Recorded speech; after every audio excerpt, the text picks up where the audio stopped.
الحاقة ما الحاقة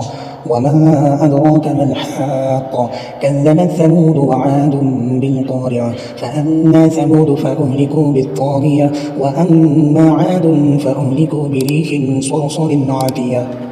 سخرها عليهم 7 ليال و8 أيام حسوما فترى القوم فيها صرعى كأنهم أعجاز نخل خاوية فهل ترى لهم من باقية وجاء فرعون ومن قبله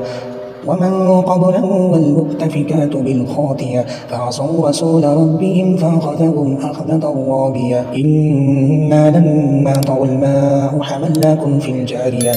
لنجعلها لكم تذكرة وتعيها أذن واعية فإذا نفخ في الصور نفخة واحدة وحملت الأرض والجبال فدكتا دكة واحدة ويومئذ وقعت الواقية وانشقت السماء فهي يومئذ واهية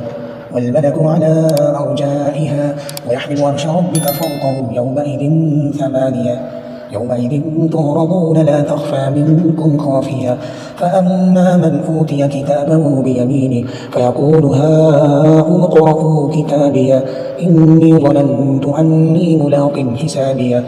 فهو في عيشة راضية في جنة عالية قطوفها دانية كلوا واشربوا هنيئا بما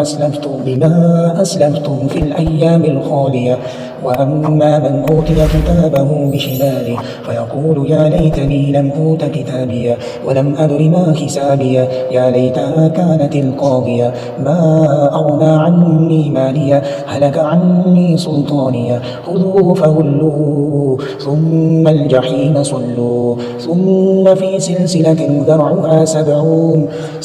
ذراعا فاسلكوه إنه كان لا يؤمن بالله العظيم ولا يحض على طعام المسكين فليس له اليوم هاهنا حميم ولا طعام إلا من غسلين لا يأكله إلا الخاطئون فلا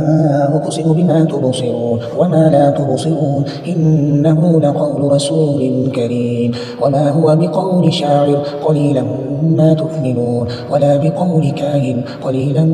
ما تذكرون تنزيل من رب العالمين ولو تقول علينا بعض الأقاويل لأخذنا منه باليمين ثم لقطعنا منه الوتين فما منكم من أحد عنه حاجزين وإنه لتذكرة للمتقين وإنا لنعلم أن منكم مكذبين وإنه لحسرة على الكافرين وإنه لحق اليقين فسبح باسم ربك العظيم.